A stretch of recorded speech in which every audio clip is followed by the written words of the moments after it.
Hello, welcome to Lemon Studios, where we talk anything and everything entertainment. I'm, of course, Lemon himself, Zeke Lemon, and this is Crash right here at the bottom of the screen that you can see.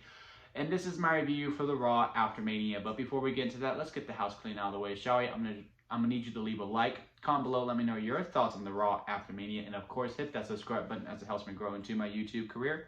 And it also helps give Crash here a treat. He just got done chewing on one. Get him another one. Hit that subscription button. Now with all that out of the way, now with all that out of the way, let's get into the review, shall we? So, to me, this is probably the best Raw after Mania in about 5 years. The last one I could think of that was actually like really great until they got to the end was the WrestleMania 35 when Seth Rollins and Kofi Kingston were gonna do the champion versus champion match, and then it got turned into a tag match. But that to me was the last really good Raw after Mania. After that, they've all been some duds.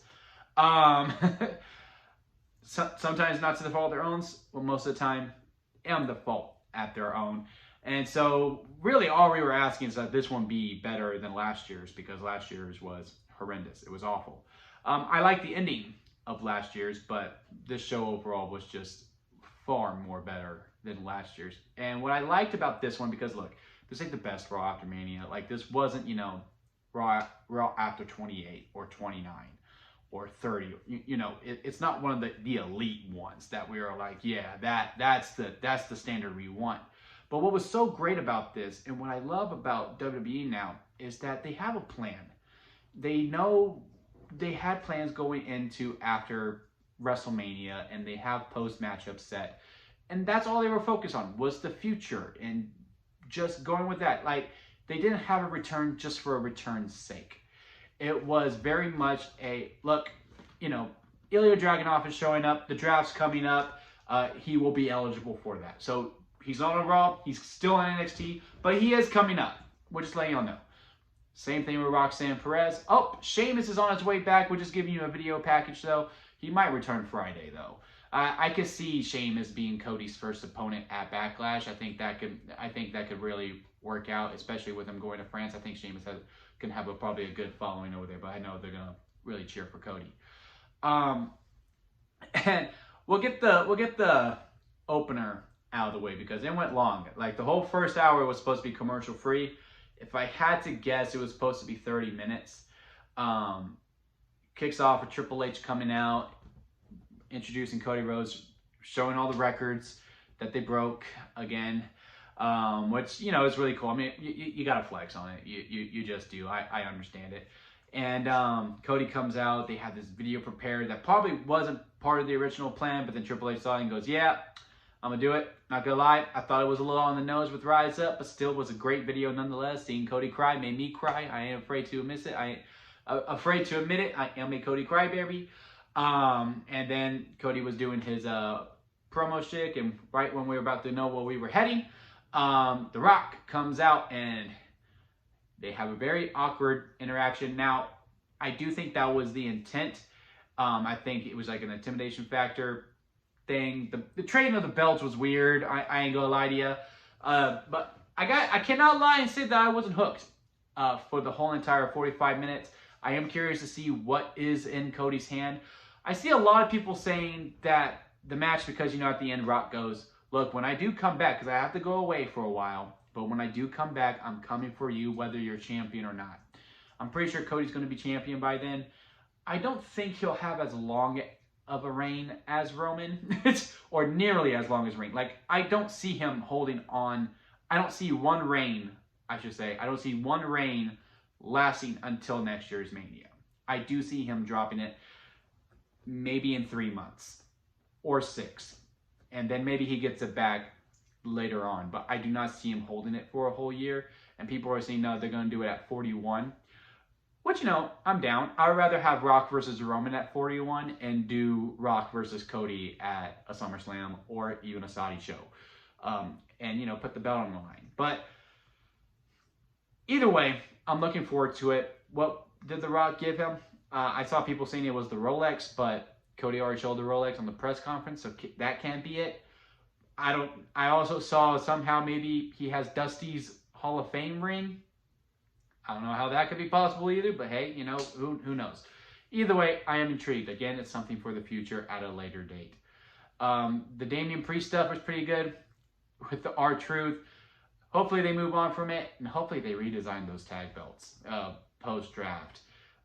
Really, really hoping that. Maybe they'll do what they did with the women, and the Raw tag champs will be drafted to SmackDown. The SmackDown tag champs will be drafted to Raw, and then it forces the change. But I am hoping that we mixed up the belts a little bit. Like, if the WWE champions on SmackDown, have the women's world champion be on SmackDown. Don't do WWE, WWE, WWE all the way through. Mix it up a little bit for the draft. Really looking forward to the draft. I just hope they really stick to it this time. And hopefully now that there's 2 general managers. And also it looks like NXT is going to have a big presence during it too. Because now that Ava's a general manager, she's hanging out with Nick and Adam Pearce. That I'm very curious to see how they do the draft this year. Now, if it was up to me, they will go back to how they did in 2007, where they have a SmackDown versus Raw match, or I guess a SmackDown versus Raw versus NXT match, and then whoever wins, then you get the randomizer with the and then brown. It was always I just loved that, and I hope we go back to that. I am very much campaigning for that, but I'm pretty sure they'll do the normal draft stuff, and it'll be fine. I also do think the draft can be every other year. I don't think it needs to be every single year. I think you could keep the same roster for 2 years and then mix it up, and then it can really freshen things up. I just think that would be better that way. Also, go back to exclusive premium live events, but that's just not going to happen with how much their gates are. They want to keep the full team together. So enough with the draft stuff. Let's get to some other things. Damian Priest coming out. Like this new theme song quite a bit. It's pretty good.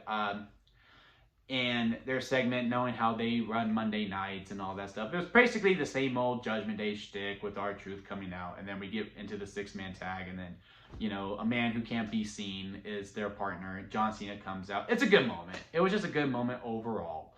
I'm just curious to see when the breakup's going to happen, because they've been teasing it quite a bit. And it looks like it's coming pretty shortly. Then after that, we have the Dom with the greatest camera transition ever.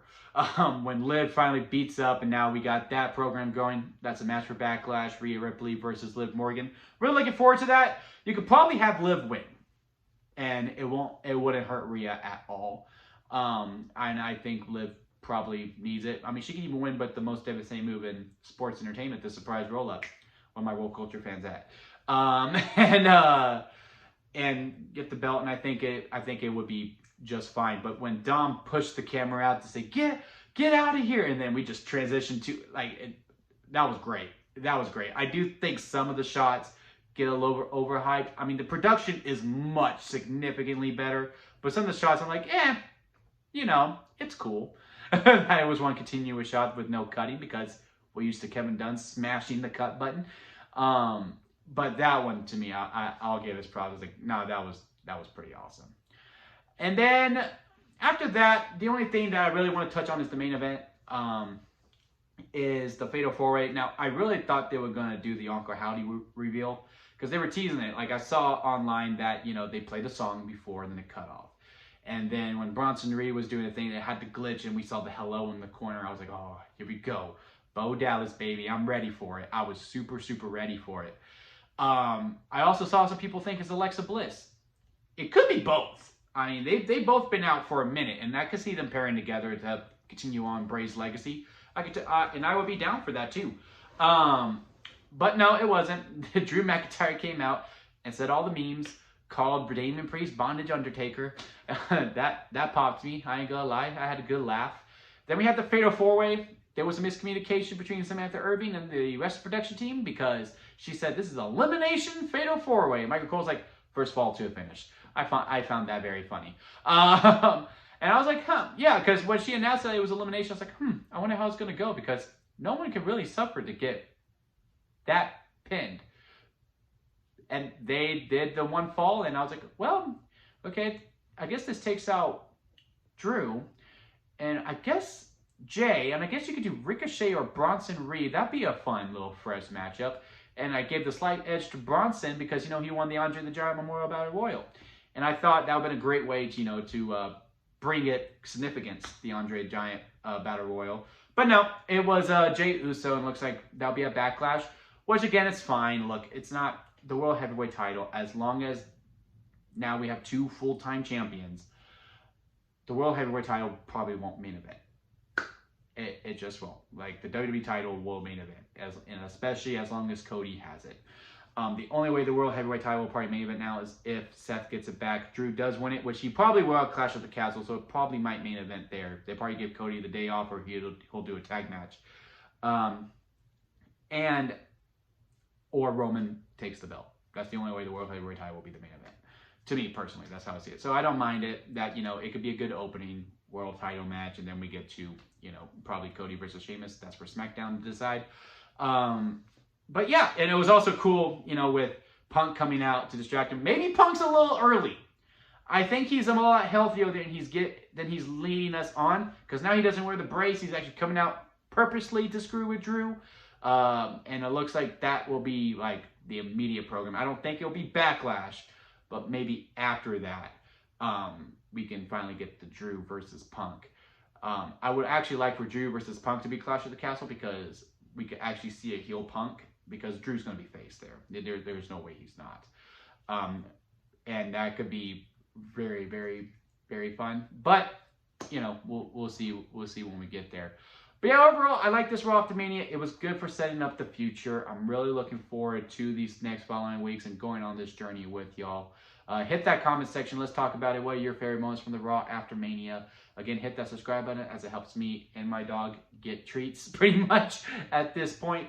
And of course, until next time, guys, I'll see you here at Lemon Studios.